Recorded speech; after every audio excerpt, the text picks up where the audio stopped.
The Port Hope Area Historical Society is officially open for the season, and they've even upgraded their lumberyard.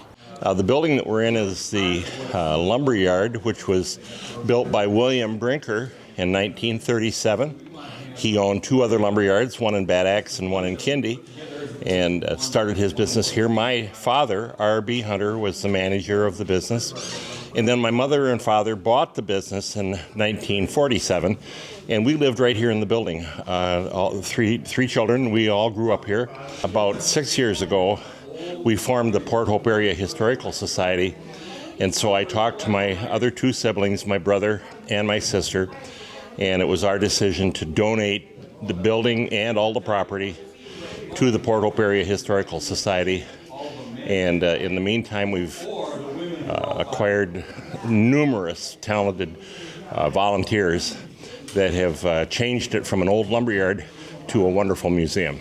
We felt it was important to have a place to display many of the things that we'd collected and then explain what that meant, and also to tell the history of the community that started back in approximately 1855 is when they first came here to start cutting timber.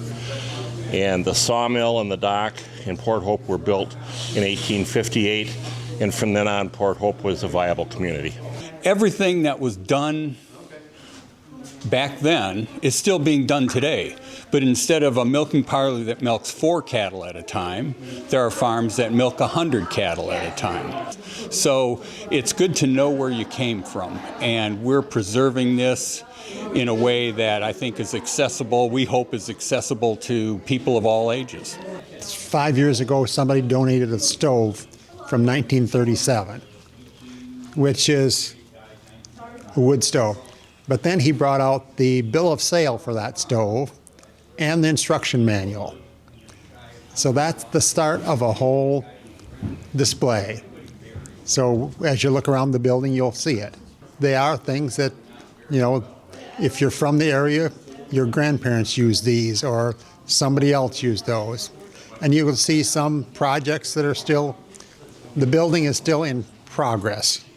So many people find that interesting too. We're open now on Saturday afternoons, 1 to 4, every Saturday afternoon from now till the end of September. I would recommend people go to a website called historicporthope.org. Visit the Lumberyard Museum today to learn more about the rich history of the surrounding areas. For Them Coast TV, Channel 12 Port Huron, I'm Melissa Painter.